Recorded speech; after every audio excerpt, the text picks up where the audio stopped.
So welcome everyone to our third and our final opening of the Archives of the Impossible. My name is Jeff Kripal and we're coming to you from Rice University. And we will take exactly an hour with my friend and colleague, Professor Hussein Ali Agrama. So let me introduce Hussein in a fairly formal way, and then we're gonna jump right in to the conversation and then take your questions. If you have a question for Hussein, please put it in the Q&A function at the bottom of your screen, and I'll do my best to get to those towards the second half of the show. Okay, all right. So Hussein Ali Agrama is an associate professor in the Department of Anthropology at the University of Chicago. His previous work focused on religion and secularism in the Islamic Middle East. There is a direct line of thought from that earlier work to his present work. A central current of the latter, after all, explores how the UFO phenomenon and the anomalies associated with it may profoundly challenge the secular foundations of the contemporary social and humanistic sciences. Paradigmatic here is one of the most important essays to appear in a very long time. Hussein's essay, Secularity, Synchronicity, and Uncanny Science, Considerations and Challenges, which appeared in Zygon last year. Once we take the UFO phenomenon seriously, Hussein argues in this essay, both science and religion become irreducibly uncanny, that is, familiar and strange at the same time. The end result is a profound challenge to the most basic secular and materialist assumptions of the social sciences and the humanities. Hussein, welcome to our webinar. Thank you, Jeff. And it's really good to be here. It's always a delight to have the opportunity to be in conversation with you. So thanks for inviting me. Great. So let's have, I mean, I've heard you talk before, and you often will begin with this Berkeley event, which was so fundamental to your thought here. So can you tell us a bit? Just tell us that story, and then we'll get into the rest of it. My response is, seriously, Jeff, you want me to tell that story again? But, yeah, I do. I do actually. Yeah, I do. I'm just kidding. And it connects with, I think, another story that you often ask me to tell, which is the story of the firefighters. So maybe I can try and sort of connect it to that. Well, I usually ask you to tell the firefighter story, but then you insist on telling the Berkeley story first. So, you know, hey, it's your life. You can tell it however you want. Okay. Yeah, so I'll just start out by, so I mean, first of all, you know, when it comes to the UFO phenomenon, you know, the truth is I'm really kind of a newbie when it comes to the topic. I mean, I only really started to look into it in 2015 when, you know, through a perusal of, you know, the various documents, I came to this kind of overwhelming apprehension that there was indeed a genuine mystery in our skies, and that it was a manifestation of an intelligence that was likely very other to our own, and that, you know, by all conventional yardsticks of reality, you know, they were real. And that's something, you know, it kind of launched me into a deeper and deeper investigation of the UFO phenomenon for a number of years, although I was doing it very quietly.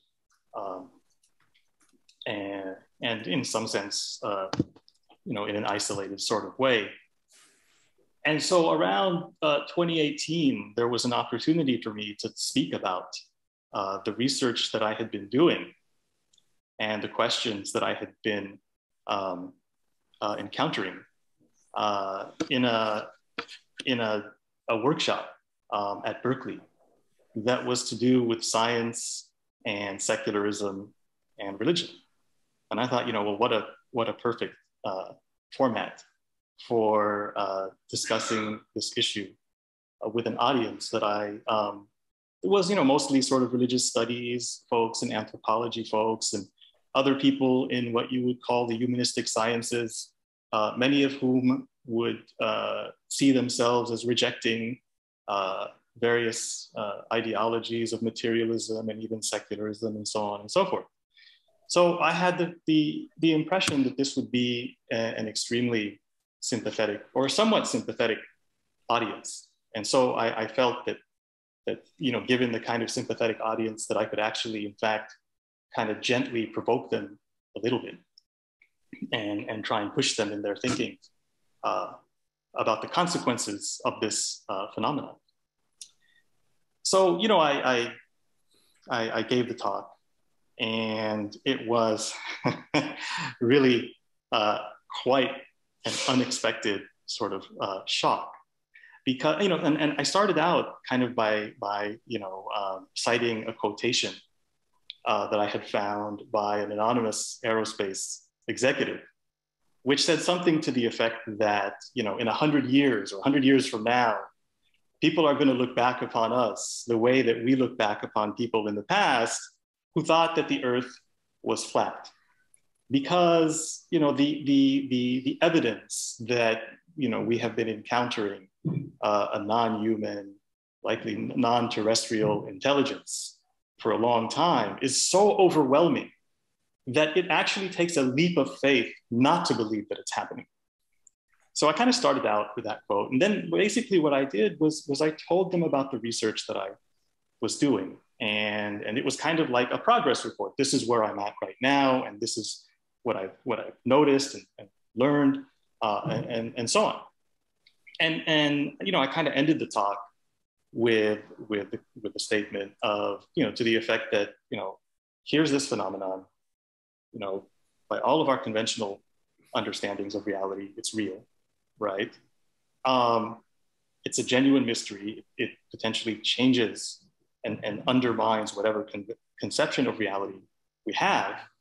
But more than that, there's an entire network of, say, university researchers who are quietly working on this. There are people in big tech and Silicon Valley who are pursuing this. There are people in the intelligence establishment, in the defense industries, the aerospace industries, and they're putting all this time and energy, intellectual effort, and even funds, pursuing exploring the UFO phenomenon and the expanded conception of reality that it puts before us. And the question I asked was, well, if they're doing that, and these are people who are just as intelligent as we like to think we in the academia are, they're just as skeptical, they're just as careful, they're just as methodical and so on, as we like to think we are. So if they're doing that, right? And I said, well, then what the hell are we doing? What the hell are we doing? Navigating what seems to be this one-dimensional understanding of reality. Even maybe if we're at the edges of it, and trying to maybe tease someone about the potential reality of something or something like that. And so I said, look, are we the flat earthers here? Are we the flat earthers of this broader intellectual community? And I got this, kind of, I was quite shocked at the response, because it really made a lot of people really angry. And they would raise their hands, and they would give these long, they wouldn't ask me questions. They would just give these long kind of, almost mini talks about, let me tell you what this phenomenon is all about. And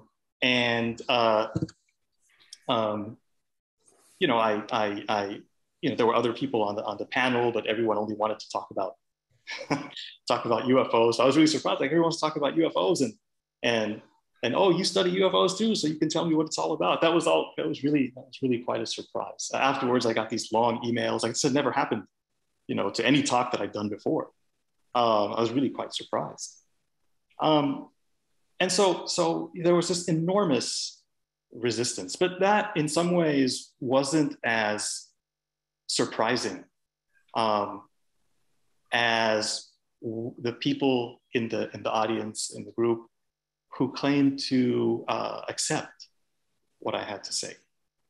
Because they would accept it, but they disagreed with the thesis that I put forward that the UFO phenomenon was deeply disruptive of whatever conceptions of reality that we had. And one of the things they wanted to say was that, look, there's a whole bunch of different, traditions out there, religious traditions, secular traditions, and so on, which might be able to encompass the possibility of the UFO phenomenon without any real sort of disruption to it. And that to me actually was more perplexing. And I tried to explain to them that no, it doesn't work that way. And one person in the workshop had given a wonderful talk about the ghost of her dead cat and the kind of poltergeist phenomenon that swirled around it. So I tried to give the example. I said, listen, suppose you're walking down the street and suddenly a UFO lands and the door opens up and guess who comes out? It's your dead cat. And then your dead cat says hello to you in English. And then you find yourself responding with a meow, they find some materials, UFO materials, from a 1947, debris site. And, they're doing materials analysis, and then they find like this genetic imprint. And guess what? It's the genetic signature of your dead cat, And like, that's, like what I wanted to point to was the almost sort of like deliberately disruptive nature and logic of the UFO phenomenon, where it takes, these different enigmas and kind of mashes them together, brings them together, and kind of scrambles whatever conceptions you had. Doesn't fit into any particular tradition. So in a way, I wanted to say it kind of works through a logic of proximate enigmas, And so, I began to have, I found myself having to think a little bit more carefully about the nature of the resistance that I was going to be encountering in talking about the UFO phenomenon to an academic audience, because it wasn't really the folks who were just going to straight up resist and say, no, this is not real, and so on, typical. Like the real challenge was those people who actually claimed, sometimes very enthusiastically, to accept what I had to say without seeing it as, really transformative in any way.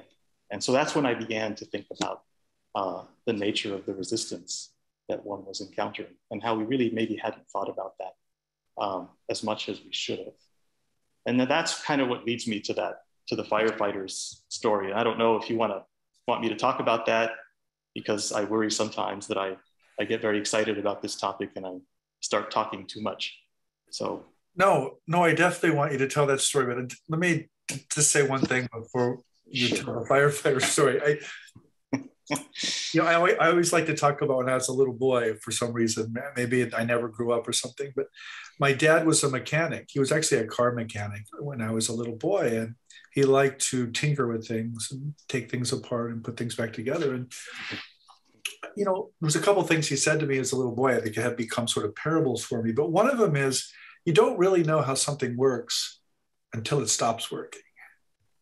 And then you can see what made the thing tick, what really made it work. And I think that's what happened to you at Berkeley, is you saw how this secular rationality of the academy actually doesn't work here, but also how these belief systems, of course, don't really work either. This is sort of reason or belief won't get you there. And that's really difficult for us as humans, I think, because those are the two epistemes or frameworks we use to understand pretty much anything. Yes, and I think, I feel like that's a really important point, because many of the people who were trying to accommodate what I was saying and kind of accept it were trying they were anthropologists, and they were trying to fit it under alternative cultural traditions. Yeah. And part of what I was trying to say was that no, it's not something, that can fit within those traditions. And you're approaching it as an anthropologist, and you're using the tools of anthropology on the assumption that the tools of anthropology can encompass the multifaceted complexity of the phenomenon. And that's the thing. It's and this will lead me to the firefighter story. You know, that the anthropologist uses anthropological tools. The religious studies person, you know, approaches it from the perspective of religious studies. The computer scientist, you know, from the standpoint of computation, the geneticist from genetics, and so on and so forth, right? The physicist from a physics standpoint. And these are powerful tools, but you know that at some point, you know, given the what I call this logic of proximate enigmas, there may be a time when those tools don't work, and when that happens, a lot of times instead of being able to let them go, we hold on to them even more strongly. And this is kind of what this story about the firefighters is about. And I read this story in a really interesting book entitled Range by, I think the author is David Epstein or something. I'm not quite sure. But it's a story about how firefighters, when they were fighting these forest fires, you know, they would jump into these fires, and the assumption would be that, you know, this is a fire that they would put under control by 10 o'clock the next morning. But sometimes the fire would jump and it would begin to overwhelm them. And at that point, they'd be given the order to run. But what was happening in cases like that very often was that they were getting overtaken by the fires, and they were being killed by the fire. So a study was done to look into why and how this could be prevented. And it turned out that what was happening was that when they were trying to run away from the fires, they were still holding on to their gear. So they would have these 60, 70 pound backpacks, and they'd have these saws, and they would be running from the fire, you know, with all this gear. You know, what the study sort of showed was that you know, they were actually holding on to their tools even more strongly than before, precisely because they were feeling overwhelmed. And that what in fact they had to do was teach them how to let go of their tools, right? In other words, you had to actually learn how to drop your tools. It's not something that you can just do. It's almost something that you have to learn to do. And that's very hard, you know, when you've learned something and you've become an expert at something, to actually have the capacity to unlearn it and perhaps see what is in front of you in a different way. But I think that that's one of the things that we're confronted with the UFO phenomenon, because it's like being in a maze, but the maze is constantly shifting and constantly moving. So, you know, you feel like you have a pathway, and the pathway looks really promising, and then it shifts and it closes and it's something else, right? So you have to adopt a different strategy. And so that's, you know, I've been thinking a lot about the kinds of strategies that one would need to adopt in order to even begin to apprehend the complexity of this phenomenon. So thank you for that. I mean, these are two powerful stories that really kind of set our table, I think. You know, I've asked this question before to you, but I think it's worth asking again. So, you know, it's the mystery of why some people will drop their gear, but most people won't actually. They'll pick up other gear, or they'll hold on to the gear. So your Berkeley experience, I mean, your academic colleagues were not willing to drop their gear, but neither were the believers in the room. They had their own gear. And so, you know, nobody drops their gear actually in that scene, other than maybe Hussein Ali Agrama, who didn't know what the heck. Well, no, I'm still trying to learn how to do that. Yeah, right? But the point is you know you need to do that. I'm not so sure.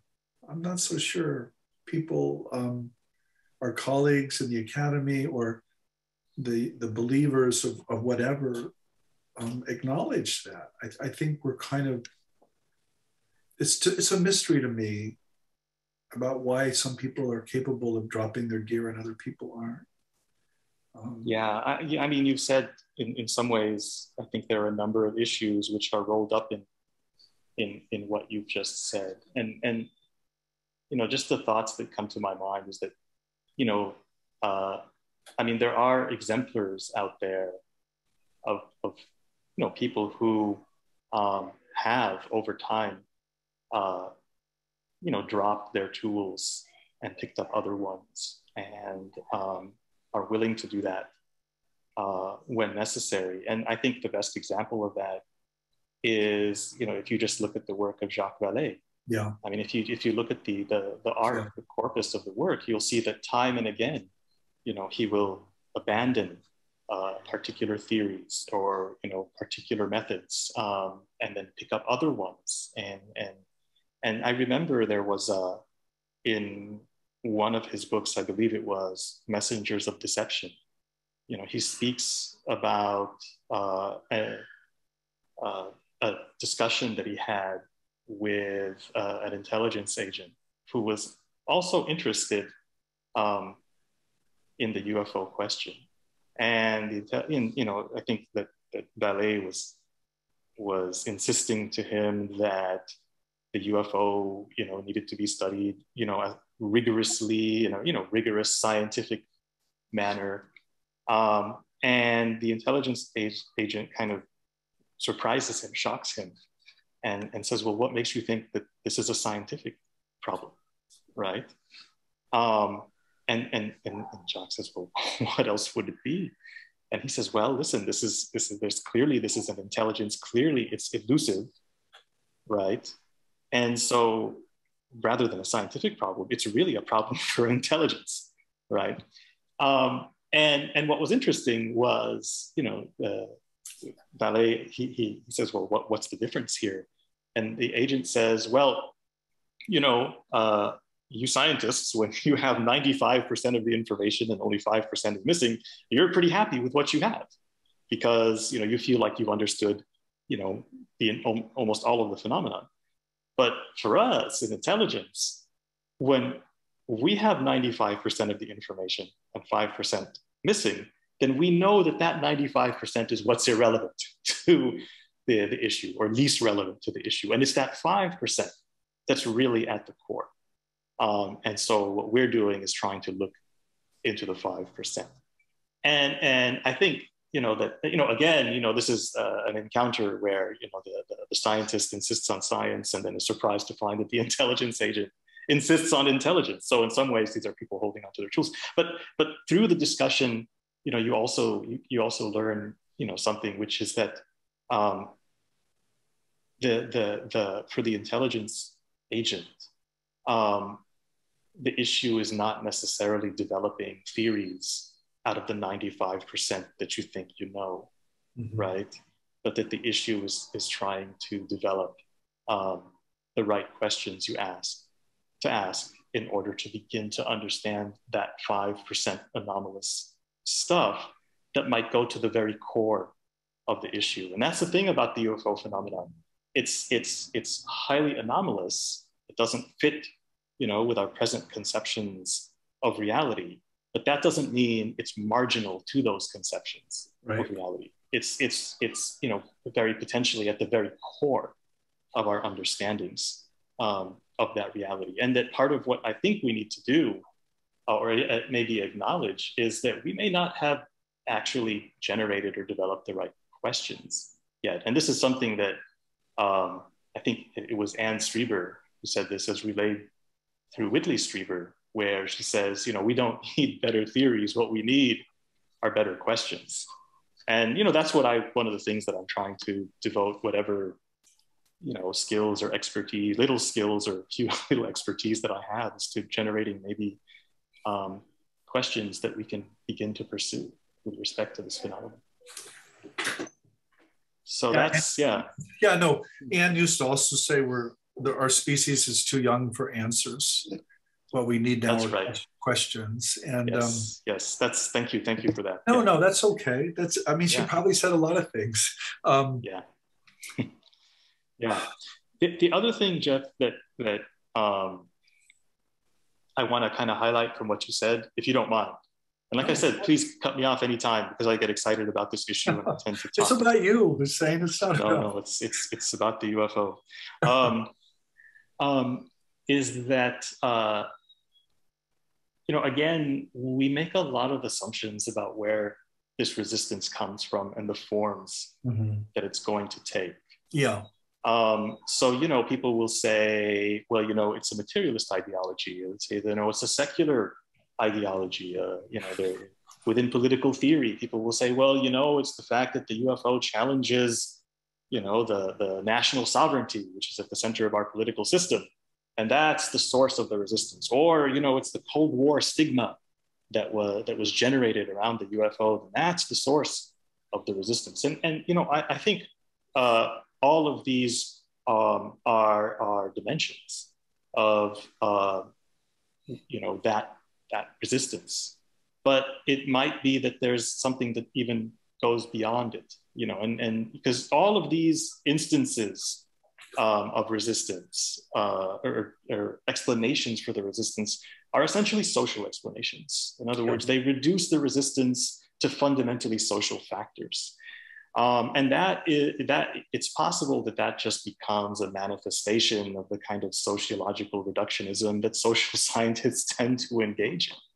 Yeah. And yet part of what I think we're trying to do here is acknowledge the fact that there are these paranormal forces and paranormal intelligences which maybe stand outside, the social and impinge upon it in various ways. So is it possible then, that the resistance is also elicited from elsewhere, And these are questions we need to put on the table as well. I also did a lot of research.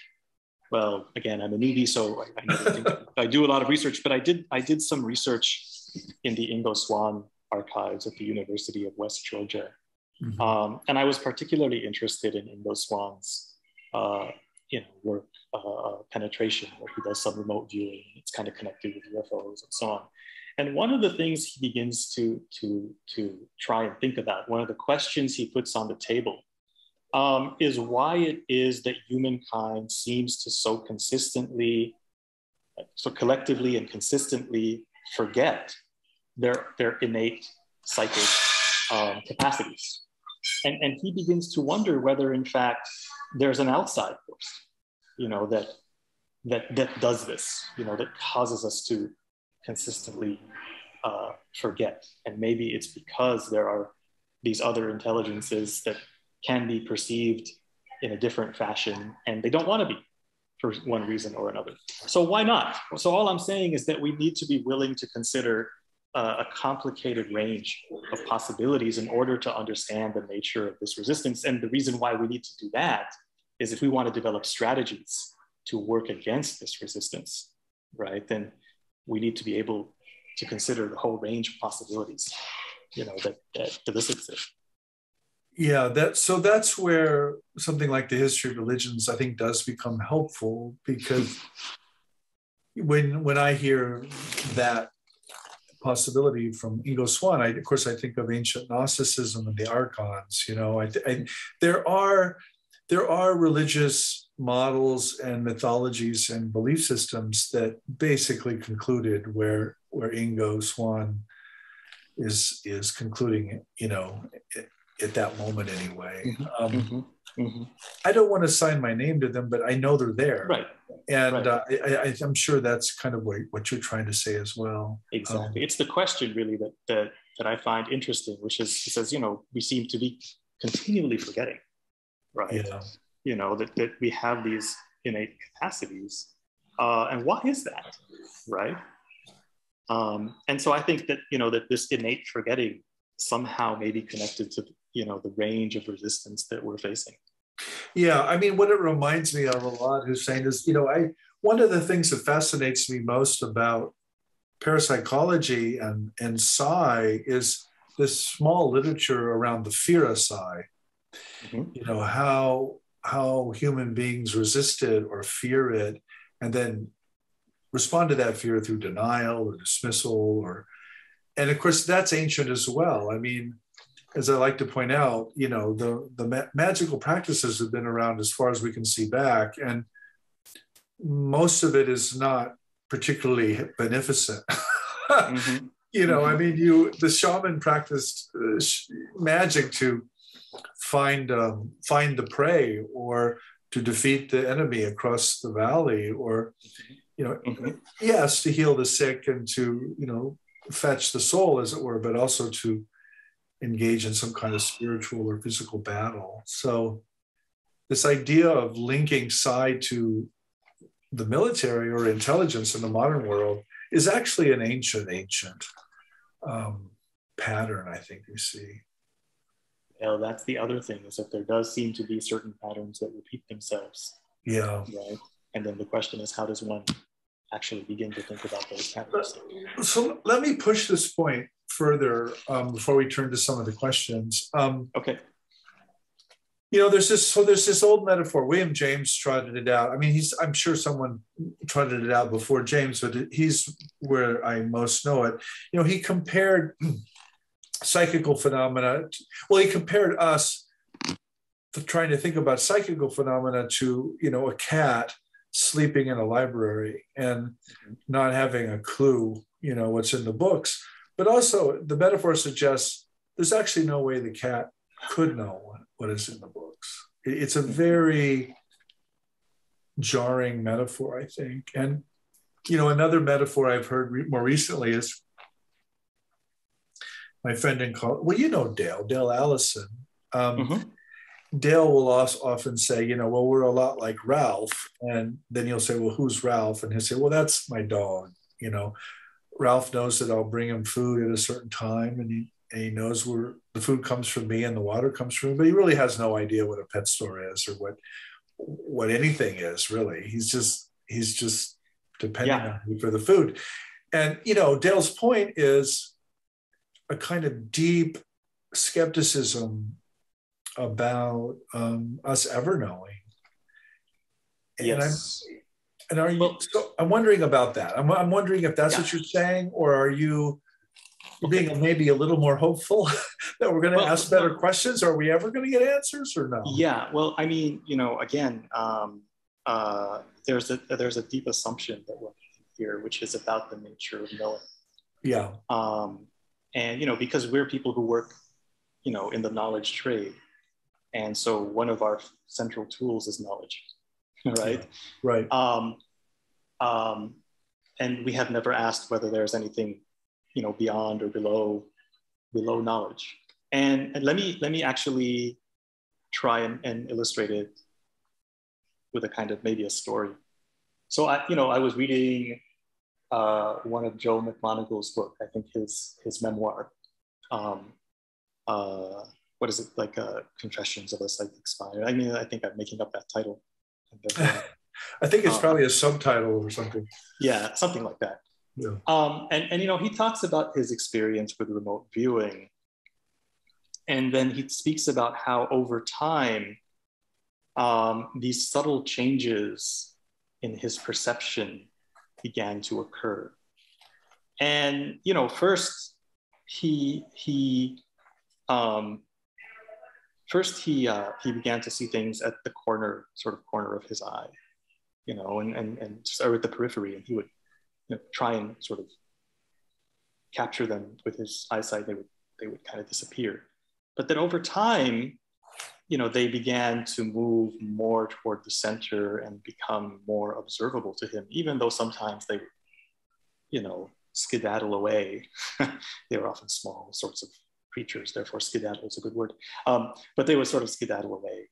But one of the things that he noticed was that his cat would also begin to react the moment he saw these things. Yeah. And that even at one point, one of these things kind of ran into the bathroom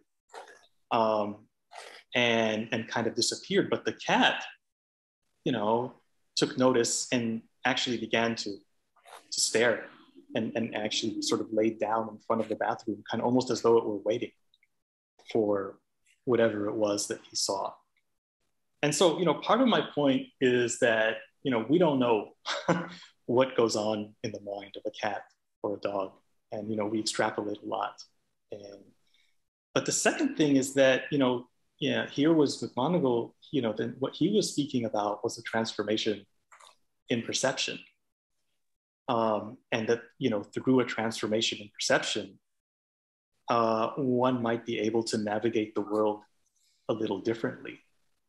And, so maybe, there are other sort of layers or dimensions of how we approach this phenomenon, which are not just at the level of knowledge, as we call it, but, also at the level of perception. Amongst the things that I feel like we have a good sense of about the phenomenon is its power to manipulate our perception.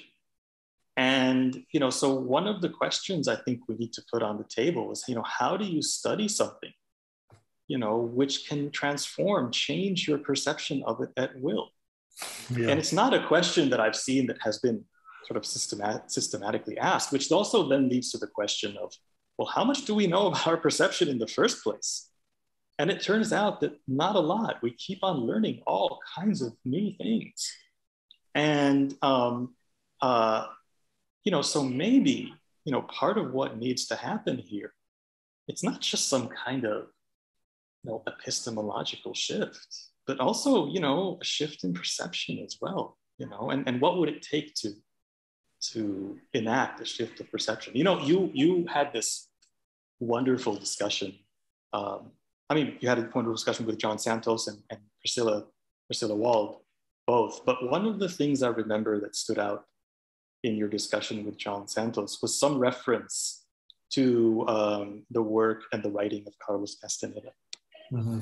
And, one of the things that was really interesting about, the work of Carlos Castaneda was it's not just the intricate cosmology, that he depicts for us, but also his emphasis on the cultivation of what he called the second attention, which was an attempt through a variety of practices to enact a kind of perceptual shift. And if I remember right, that was really important for John Santos, and it was very much connected to this question of mestizaje and borderlands and so on. And part of what I think about the UFO phenomenon is that it kind of exists, maybe even subsists, at the borderlands of our perception, And so, maybe that's one of the things we need to pay attention to, so that it's not something which can be solved at the level of knowledge. It's not something that we can draw a map of, right? But maybe it's something that we can begin to navigate differently. So it requires a very different. Sure. Yeah, I'm talking too much. I'm sorry. No, you're not talking too much. This is where the history of religions is really helpful again, because so many of the for lack of a better term, we might call the mystical traditions. Their basic message is do not trust the senses. Your sensorium or your sense-based perceptions of reality simply aren't the case. And but wow, that's a hard one. That's a hard talk to walk in the sense-based rational academy. Yeah, exactly. Well, I wouldn't say that we should not trust our senses. I'm not sure what we should trust in the end. Yeah. But that, that maybe one of the things that is required to move forward on this topic is certain perceptual shifts, being able to shift back and forth between different modalities of perception. And what would that entail within the academy, to be able to do that, or even to be able to accept that possibility. And that's one of the challenges, I think, that the UFO phenomenon poses. Yeah. Well, listen, we have exactly 20 minutes left, and we have some I had some really interesting questions from some of our listeners. I do want to go to a question we got a few days ago from Michael Bryant, because it relates to something you said, and it also relates to this recent piece that appeared in Wired about Jacques Vallée, actually. Oh, okay. Yeah. You suggested that the UFO phenomenon is not tangential, but it's probably at the core of what we're trying to study. And what Michael asked was, has the UFO phenomenon been addressed in the history of religions as a causal factor of religious experience? And one of the things Jacques does in the Wired essay is he points to the stigmata of Francis of Assisi, of all people.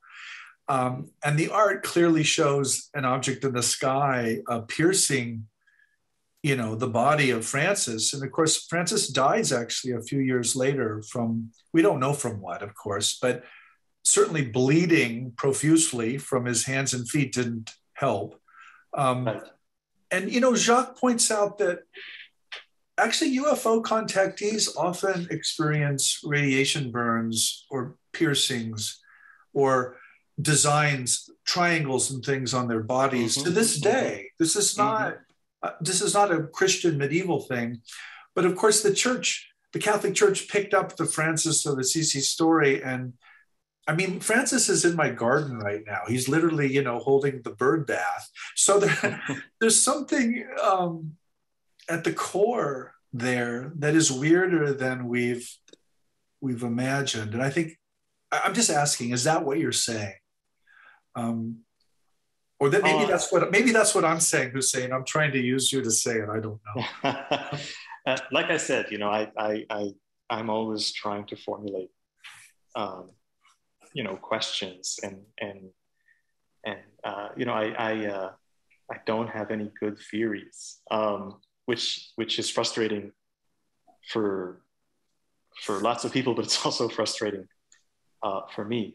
You know, and yeah, I did read the Wired article. I do remember that reference. And I'm just thinking that on the level of like academic publications, surprisingly, or maybe unsurprisingly, there hasn't been very much. And the only thing that I can really point to, and which I actually think is a very important work, is the book by Diana Pasulka, which is American Cosmic, which does point to some of these themes and really gives a fascinating perspective on it. And it's a book, I think, that needs to be read and reread because there's a lot of depth to it. So that, you know, to Brian's question, I would respond, of course, by, you know, read the work of Jacques Vallée, but also look at the work of Diana Pasulka, and particularly her American Cosmic, which I would recommend to everyone. And then you've also discussed this in various places in your work as well. Okay, here's another question. This one's from Matthew Gammett. Hussein, have you had a strange experience you are willing to share here? Every day is a strange experience. You know, I think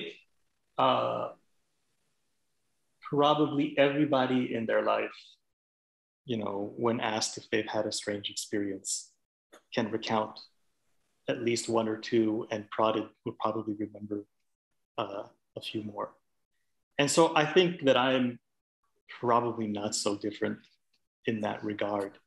And oftentimes I have to be prodded to remember something. I'll say, oh yeah, you know, in fact, I was just sitting with some friends, and, you know, someone said, well, listen, you know, has any funky synchronicities happened to you? And so on, you know, since we started meeting and talking about this whole UFO thing. And I thought, no, I can't think of anything, you know. And then suddenly like, oh my God, yes, in fact, there was something that was really interesting, and so on. But let me just say that one of the things I think that has motivated me to do this and to think more and more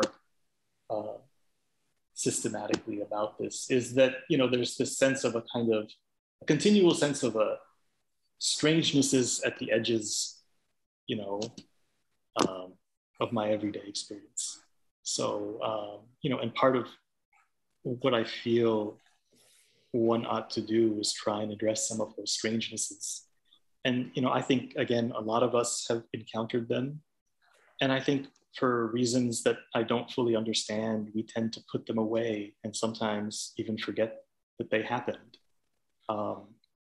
And, you know, what I think it's important to do is to actually explore those anomalies, you know, because I think it's the anomalies that are actually at the center of our understanding of the world, and they're not marginal to them. So, yeah, I hope that answers the question. It's a bit of a dodge, but that's okay. That's okay. I mean, I get asked that same question all the time, and I think part of the answer is I'm not so important, and I think you'd say the same thing. And Oh yeah, this is a kind of the strangeness is a function of humanity, not the accomplishment of an individual or the experience of an individual. And so I just take great delight in other people's experiences, and I don't feel the least bit. I don't feel any need, to claim such experiences. Although I've had a few like you in my life, and can tell those stories, but they're not. I get tired of telling them, frankly. So. yeah. And then I mostly forget that they happened until I'm like, oh my god, oh yeah, I remember that. That was weird. But I do think, that there's that constant sense of a strangeness, and I don't want to put them away. I mean, imagine living your life when there's these fascinating strangenesses that are at the edge of it, and not looking at them. Yeah, so this is a very consistent pattern. Is that I've lectured a lot on this material in a lot of places, and people tell me some wild stories, and basically what the person most wants is just to be heard. The person wants someone to say, you know what, I think that really happened, and you're not making it up, and they want recognition. They want some kind of human recognition, and they're happy then.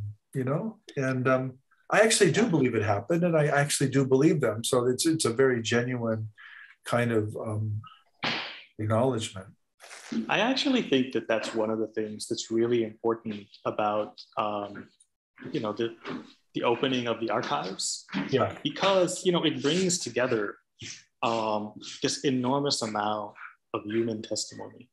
Yeah. As to, and what it does, I think, it establishes a kind of institutional anchor. Yeah. For validating the experiences that people have had, right? Yeah. And do have, and to say, yes, this has happened before, this has happened to people like you, and so on. And I think that that's probably one of the most important things to keep in mind, because the archives are not just a place where we can find a bunch of patterns and correlate them, but they're the stories of all of these people who in many ways are reaching out and trying to understand and be understood. So, well, the collection I know the best is the Ann and Whitley Strieber collection, and it's somewhat, I haven't counted them yet. I need to, but I think it's somewhere north of 5,000 letters that Anne actually kept, and they're all addressed to Whitley, after Communion came out in 1987. And what's so striking about these letters is they virtually all end, please contact me, please write me, please call me, and then they'll give their phone number and their address, or they're reaching out because they recognized in Whitley's book some aspect or dimension of their own life and their own experience. And that's what's key to them. It's not, they're not seeking fame or money or all these other silly things people say they're seeking. They just want another human being to see them, essentially. Right. And I think that that's something, that the archives can really help sort of establish. Yeah. And, it's also, within anthropology, one of the imperatives of anthropology, it's a continual and ever-growing imperative, I think, for all of anthropology's flaws, is to listen to, these human testimonies and treat them, with the full integrity that they deserve. Yeah. And it's striking to me that there are so many encounters and so many experiences out there, but nothing that kind of brings them together in an institutional space, institutional anchor. Yeah, that's certainly the intention. That's certainly the intention of the archives. I mean, we certainly had that in mind as we were putting, and we also had. It's also true of the donors, Hussein. The people who gave us their life works. They want to be seen and heard and thought about, and they don't want to be agreed with. That's not the point. Right. The point is to engage in a conversation, even potentially after one's own passing. That's what I think most want. And I hope that's what we're doing here. I hope we're beginning a conversation and we're not ending one. Right. And what I really like about this is that it's a conversation which might have an anchor within the academia, but which goes far outside of it. Yeah. Right. Yeah. And it's I think that it's only that kind of broad, collaborative, collective kind of conversation that is actually going to make any difference to our ability to fathom, navigate the UFO phenomenon. Yeah, I mean, people light up. When they hear about the archives. I mean, it's almost embarrassing. They'll say, "Oh, what are you doing?" And I sheepishly, I talk around it. I try to deflect the question. That never quite works. So I end up telling them what we're actually doing, and they're like, "Oh, wow, let me tell you this story." And then they tell me some crazy story that I'm sure is true. And then we're way down the rabbit hole at that point. And Right. And how can someone not want to look at those? Well, like I said, the strangeness at the edges of our lives. No, but look at your Berkeley colleagues that you began with. I mean, clearly they don't want to look at this stuff. They think they know what this stuff is all about. I mean, that kind of takes us back to the beginning of the conversation. I mean, there's real resistance as well as real fascination to these topics that I think we have. One of the things I think we need to do is to, in some sense, map the structure of that resistance. Yeah. I mean, even there's every year at in the anthropology department at the university, we have to talk with our incoming students about the research that we're doing. Each professor, speaks about their work. So the incoming students, I talk with them about the research that I'm doing on the UFO phenomenon. And every time, they show themselves to be utterly fascinated and completely on board and like really excited and like, are you going to teach a class on this and so on and so forth? And maybe and so on.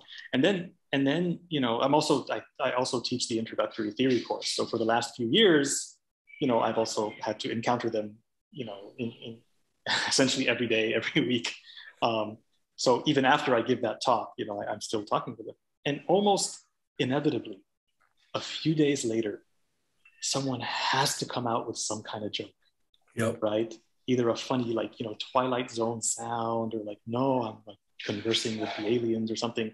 And it's fascinating. I mean, even just as an ethnographic kind of fact, it's fascinating.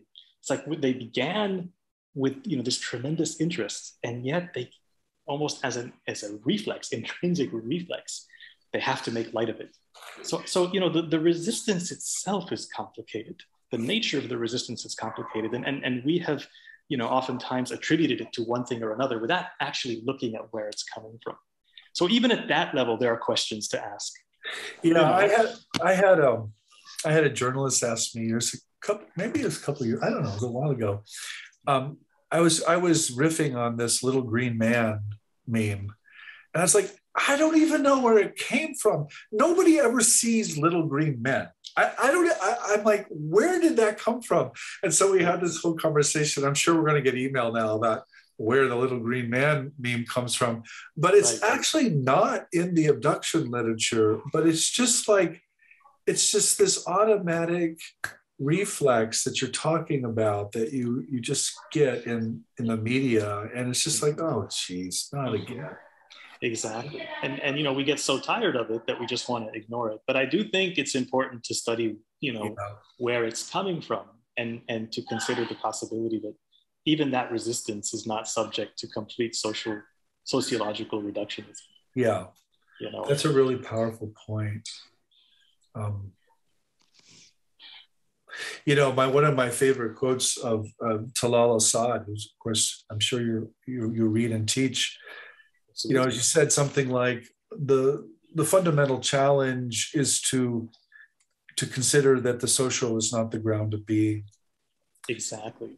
And that's how I hear you, and that's actually how I read you, Hussein. Is that's essentially what you're saying? Is that the ground of being or existence or reality, whatever language you want, is not just social. There's something beyond the social, and exactly it impinges on us. It erupts into our experience. Exactly, and that's, you know, and I think that is, again, you know, talking about sort of letting go of your, you know, your familiar tools. I mean, one of the things that, you know, people tend to do when they study UFOs or paranormal phenomena is that they'll say that, look, I'm going to suspend judgment on the reality of these sorts of things. And what I'm going to do instead is look at the people who believe these things and look at the social consequences of their practices and their beliefs. Right. Now, you know, the suspension of judgment about the reality of certain things as one particular method of study, like, that's not necessarily in itself bad, and it can be a powerful tool.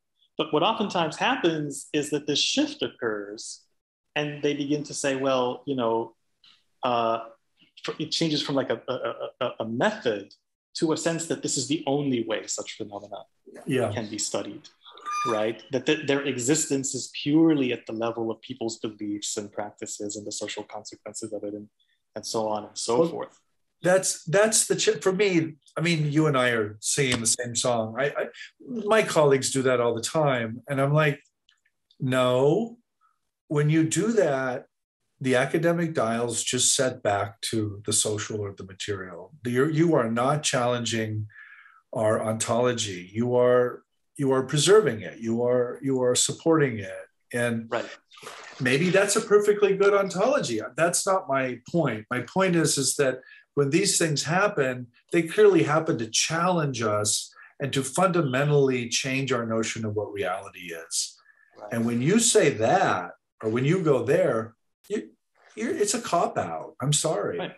I mean, even at a more mundane, fundamental level, you know, that methodology, you know, it fails. And so, for example, if I were, you know, to look at the effects and consequences of nuclear radiation upon a particular community, I can't say, hey, I'm just going to suspend judgment on whether like radiation exists or not and whether it actually damages people, because I can't see it. I'm just going to look at what they believe about, you know, radiation and so on. And you're like, well, no. There is just at a mundane level. We're talking about paranormal or anything. You know, there's a level at which this kind of methodology fails. Now, the thing about the UFO phenomenon is that there is a level at which it impinges upon our reality in the same way as nuclear radiation does. Yeah. Right? Yeah, sometimes it is radioactive. Exactly. And then it's in many more ways than one. And then what happens is that once you acknowledge that, and then you acknowledge the fact that there's all this other paranormal phenomena that comes with it, then your conception of what that reality is begins to change. And then you undergo what I have called elsewhere Euphonological shock. Right? And that which you then have to figure out a way to overcome. And that's exactly what people want to stop at. They don't want to, you know, because to acknowledge that, in fact, this impinges upon our reality, you know, in a very conventional way, right? Then you have to begin to accept the unconventional ways that it does also. Hussein, that is a wonderful place to stop on ontological shock. So thank you very much. Thank you for shocking us. And it was a pleasure as always. Jeff, thank you. Always a delight to speak with you, to see you.